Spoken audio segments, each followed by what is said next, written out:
Welcome to my castle. Today we will be finishing my favorite story of Bunnicula, a rabbit tale of mystery.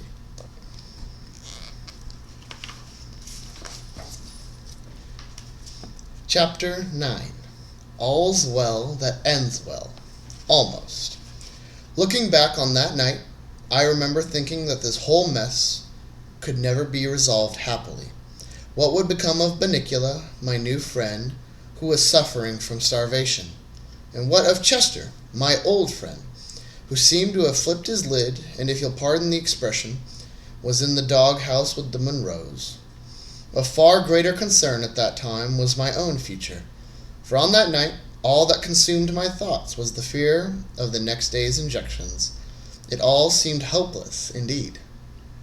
But looking back on the next day, I can tell you that happy endings are possible, even in situations as fraught with complications as this one was.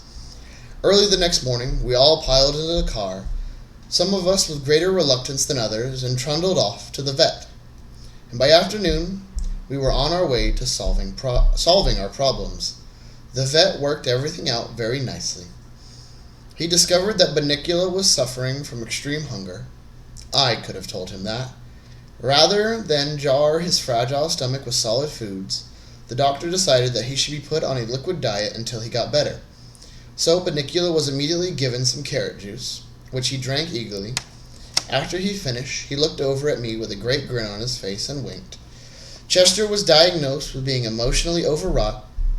It was suggested that he start sessions with a cat psychiatrist to work out with the doctor what was called a case of sibling rivalry with Bunnicula.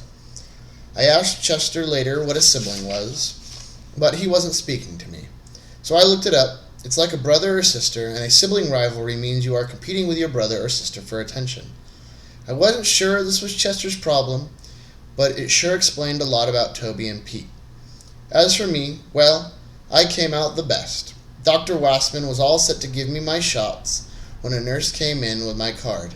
"Wait, doctor, this dog doesn't need his shots yet. It's too soon." So, I got a pat on the head and a doggy pop instead. These days, everything is back to normal in the Monroe household. Almost. Bunnicula liked his liquid diet so much that the Monroes have kept him on it, and oddly enough, there have been no problems with vegetables mysteriously turning white since. Chester, of course, insists that this proves his theory. Obviously, Harold, the liquefied vegetables take the place of the vegetable juices, so Bunnicula has no need to go roaming instead. "Well, then he's not a vampire," I said. "Nonsense. He's a vampire, all right. A modern vampire. He gets his juices from a blender." "Case closed, Sherlock," I queried. "Case closed." "Oh, Chester." "Yes, Harold." "What are those two funny marks on your neck?" Chester jumped and I laughed. "Very funny," he said as he began to bathe his tail.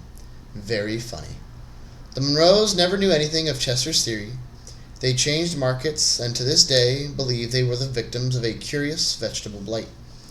Bunnicula and I have become good friends. He still doesn't say anything, but he snuggles up next to me by the fireplace, and we take long, cozy snoozes together. One night, I sang him a lullaby in the obscure dialect of his homeland, and he slept very peacefully. It was that night that cemented our friendship. Now about Chester. I said that everything was back to normal, almost. Naturally, Chester is the almost. He has been seeing his psychiatrist, Dr. Vrut Katz, twice a week for some time now. He takes his therapy very seriously. The other morning, I was trying to get a little sleep when Chester came over and nudged me in the ribs. "Harold, do you realize we've never really communicated? I mean, really communicated." I opened one eye cautiously. "And in order to communicate, Harold, you have to really be in touch with yourself. Are you in touch with yourself, Harold? Can you look yourself in the mirror and say, 'I know who I am. I am in touch with the me-ness that is me, and I can reach out to the you-ness that is you?'" I closed my eye. I'm used to it by now. He talks like that all the time. He no longer reads Edgar Allan Poe at night, and once he concluded that he had been right about Bunnicula, there had been no more talk about vampires. The mark of the vampire sits in useful obsolete on its shelf. Right now, he's reading Find Yourself by Screaming a Lot. And the other night, when I heard the most awful noise coming from the basement, I didn't even bat an eyelid. I knew it was just Chester finding himself, as he calls it. He explains to me that he's getting in touch with his kittenhood, and I've told him that's fine, just to let me know when he's going to do it, so I can be elsewhere. I've had enough trouble from Chester's adventures.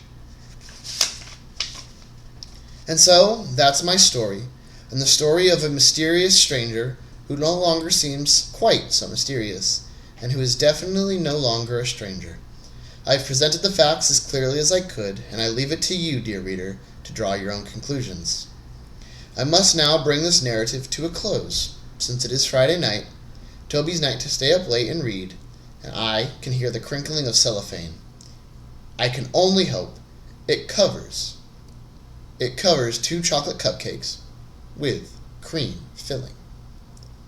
The end. Thank you all for joining me in my reading of Bunnicula, a rabbit tale of mystery. And now it is the middle of the night, so I must go. Thank you all.